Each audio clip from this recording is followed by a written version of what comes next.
কা বিৰোধিতাৰে মুখৰ হৈছে ৰাজীৱ ভৱন আৰু এয়া মোৰ পিছফালৰ দৃশ্য প্ৰত্যক্ষ কৰিছে ৰাজীৱ ভৱনৰ যিসকল নেতাকৰ্মী আছিল ৰাজীৱ ভৱনৰ নেতাকৰ্মীসকলে যোৱাকালি যি কাৰ নিয়মাৱলী প্ৰযোজ্য কৰিছে সমগ্ৰ দেশজুৰি আৰু সেই কাৰ নিয়মাৱলীৰ বিৰোধিতাৰে ৰাজীৱ ভৱনত তীব্ৰ প্ৰতিবাদ সাব্যস্ত কৰা পৰিলক্ষিত হৈছে নেতৃত্ব লৈছে বিৰোধী দলপতি দেৱব্ৰত শইকীয়া অসম মহিলা কংগ্ৰেছৰ সভানেত্ৰী মীৰা বৰঠাকুৰৰ সমগ্ৰ পৰিৱেশ ৰাজীৱ ভৱনৰ পৰা প্ৰত্যক্ষ কৰিছে এয়া ৰাজীৱ ভৱনৰ পৰিৱেশ কা বিৰোধিতা কৰি ওলাই আহিছে কংগ্ৰেছৰ নেতাকৰ্মীসকল কিন্তু সন্মুখৰ ফালে যদি চাই সন্মুখৰ ফালে আৰক্ষীৰ বৃহৎ বেৰিকেড শতাধিক আৰক্ষী আৰু অৰ্ধসামৰিক বাহিনীৰ জোৱানসকলে ইয়াতে মোতায়েন কৰা পৰিলক্ষিত হৈছে পুৱাৰে পৰাই খাপ পিটি আছে যাতে ৰাজীৱ ভৱনৰ যিসকল কংগ্ৰেছ কৰ্মী আছে সেই কংগ্ৰেছ কৰ্মীসকল কোনো কাৰণতে বেৰিকেডে ভাঙি বাহিৰলৈ ওলাই যাব নোৱাৰে সষ্টম হৈছে আৰক্ষী অৰ্ধসামৰিক বাহিনী এয়া প্ৰত্যক্ষ কৰিছে ৰাজীৱ ভৱনৰ পৰিৱেশ এয়া হিমন্ত বিশ্ব শৰ্মা চৰকাৰৰ বিৰুদ্ধে বিভিন্ন শ্লোগান দি তেওঁলোকে তীব্ৰ প্ৰতিবাদ সাব্যস্ত কৰা পৰিলক্ষিত হৈছে সকলোৰে এটাই কথা যে কোনো কাৰণতে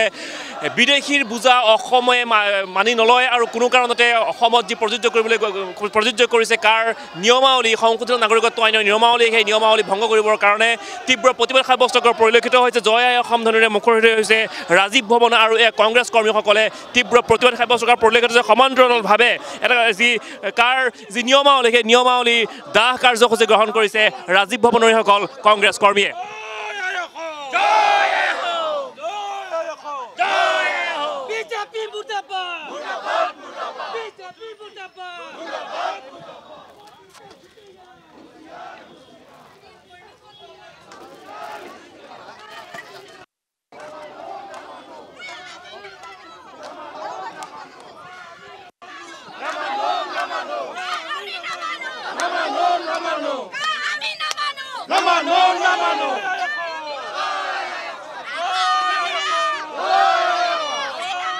প্ৰত্যক্ষ কৰিছে ৰাজীৱ ভৱনৰ দৃশ্য এয়া শতাধিক কংগ্ৰেছ কৰ্মী তীব্ৰ প্ৰতিবাদ কাৰ্যসূচী ৰূপায়ণ কৰা পৰিলক্ষিত হৈছে আৰু সমান্তৰালভাৱে আৰক্ষী আৰু সমান্তৰালভাৱে যি কাৰ নিয়মাৱলী সেই নিয়মাৱলীসমূহ দাহ কৰাৰ পৰিলক্ষিত হৈছে সন্মুখৰ ফালে আহিছে চাওক আৰক্ষীৰ বৃহৎ বেৰিকেড কোনো কাৰণতে ভিতৰত যিসকল কংগ্ৰেছ কৰ্মী আছে কংগ্ৰেছ কৰ্মীসকলে যদি আৰক্ষীৰ বেৰিকেড ভাঙি পেলাই বাহিৰলৈ ওলাই আহিব নোৱাৰে তীব্ৰ নিৰাপত্তা বেষ্টনী শতাধিক আৰক্ষীৰ অৰ্ধসামৰিক জোৱান ইয়াতে মোতায়েন কৰাৰ পৰিলক্ষিত হৈছে এখন বিশেষ বাহন ৰাখি থোৱা হৈছে যে যদি বেৰিকেড ভাঙি পেলাই তেওঁলোকে বাহিৰলৈ ওলাই আহে তেওঁলোকক নিশ্চিতভাৱে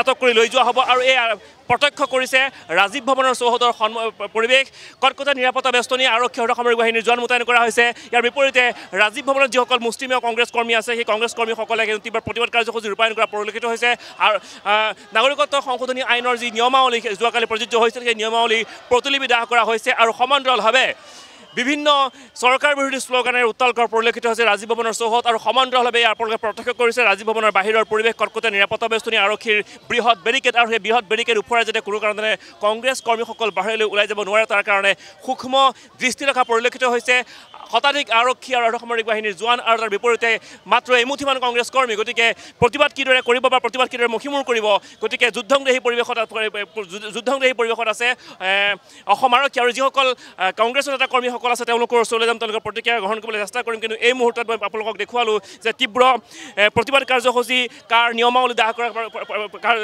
কৰা পৰিলক্ষিত হ'ল আৰু এই মুহূৰ্তত যিহেতু অসম মহিলা কংগ্ৰেছৰ সভানেত্ৰী মীৰা বৰঠাকুৰ আছে আৰু সম্ভাৱ্য প্ৰাৰ্থী গুৱাহাটী লোকসভা সমষ্টিৰ মই তেওঁৰ ওচৰলৈ যাম তেওঁলোকৰ প্ৰতিক্ৰিয়া গ্ৰহণ কৰিবলৈ চেষ্টা কৰিম মানে মাটিত মানে পট্টা নিদিয়াৰ ব্যৱস্থা কৰিছে ৮৫,০০০ মানুহ পাহাৰত আছে আজি ভূমিপট্টা বিচাৰি নিদ্ৰাহীনতাত হৈছে এওঁলোকে শিলশাকুত বুলডোজাৰ লগাইছে এওঁলোকে অসমৰ খিলঞ্জীয়া মানুহক পট্টা দিব পৰা নাই নিদ্ৰাহীনতাত ভোগাইছে আৰু এওঁলোকে কৈছে বিদেশত থকা মানুহৰ প্ৰতি এওঁলোকৰ দৰদ জমিছে আমি কৈছোঁ ৭১ আগত অহা হিন্দু মুছলমান সকলো যিমান আছে অসমীয়া বৃহত্তৰ জাতিৰ এটা অংগ ইয়াত আছে আৰু থাকিব তাৰপিছত তেওঁলোকে এইটো যিটো টানা বেৰিকেড লগাই যিটো টানা চাহিৰ সৃষ্টি কৰিছে তাক আমি প্ৰত্যাখ্যান কৰিছোঁ হিমন্ত বিশ্ব শৰ্মাই কাক লৈ পেলাই চৰকাৰ চলাব বিচাৰিছে হিমন্ত বিশ্ব শৰ্মাই এই লাখ লাখ মানুহৰ কৰ কাটলৰ পইচাৰে চৰকাৰ চলাই আছে তাৰপিছত তেওঁ বেৰিকেড দি পেলাই আমাক ৰাখিব আহিছে তেওঁ কৈছে আন্দোলন নাই তেওঁ কৈছে প্ৰতিবাদ নাই এইবোৰ আন্দোলনৰ প্ৰতিবাদ তেওঁ দেখা নাই নেকি মই সেইকাৰণে অসমৰ প্ৰতিজন সন্মানীয় ৰাইজক কৈছোঁ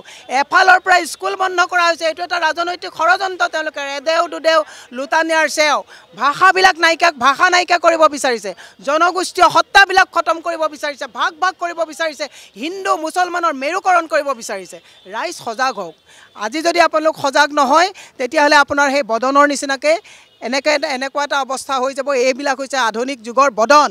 গতিকে তেওঁলোকে অসমক শেষ কৰিব বিচাৰিছে। সকলো ৰাইজক ৰাজনৈতিকভাৱে সজাগ হৈ 24ত যাতে এওঁলোকৰ মানে বিপৰীতে যাতে মোহৰ লগায় তাৰ কাৰণে আমি আহ্বান জনাইছোঁ। কাৰণ কাখন সংসদত বাতিল কৰিব পাৰিব, আমি আন্দোলন কৰিলে অকল বাতিল নহ'ব। গতিকে ৰাইজক ৰাজনৈতিকভাৱে সিদ্ধান্ত ল'বৰ কাৰণে বিনম্ৰভাৱে হাতযোৰ কৰি অনুৰোধ কৰিছোঁ। আঁচনিত নাচিছে, হিমন্তই নচুৱাইছে, আমি নাচিছোঁ, কিন্তু আপোনালোকে নাচিবলৈ যাওঁতে ভৱিষ্যত যে যুৱ প্ৰজন্মৰ ভৱিষ্যত নাইকিয়া হৈছে, ভাষাটো যে সংকটত পৰিছে, এই কথাখিনিও ৰাইজে যদি বুজি নাপায় তেতিয়াহ'লে আমাৰ ক'বলগীয়া কথা একো নাই। আমি কিন্তু আমাৰ প্ৰতিবাদ ৰাখিম, আমি নামানো। মুখ্যমন্ত্ৰীগৰাকীয়ে কৈছে যে লাখ লাখ নাগৰিকে যদি কাৰ বিৰুদ্ধে তেওঁলোকে উচ্চতম ন্যায়ালয়ৰ কাষ চাপে তেতিয়াহে কাৰ বাতিল কৰিবলৈ সম্ভৱ হ'ব। মই মুখ্যমন্ত্ৰীক কৈছোঁ, আজি আমাৰ প্ৰটেষ্টবিলাকত তেওঁলোকে বেৰিকেড লগাইছে, পুলিচ লগাইছে। ডকাইত কৰিলে ডকাইত ধৰিবলৈ পুলিচ নাই, চেইন টানি নিলে চেইন টানাৰ দুৰ্বৃত্তক ধৰিবলৈ পুলিচ নাই, জোনমণি ৰাভা ঘৰত এটা হত্যাকাণ্ড হ'ল তাত যাবলৈ তেওঁলোকৰ পুলিচ নাই। আৰু ইয়াত কংগ্ৰেছ অফিচত আমি প্ৰটেষ্ট কৰিবলৈ আহিছোঁ, ইয়াত হাজাৰ হাজাৰ শ তেওঁলোকে পুলিচ পঠাই দিছে। লজ্জা পাব লাগে।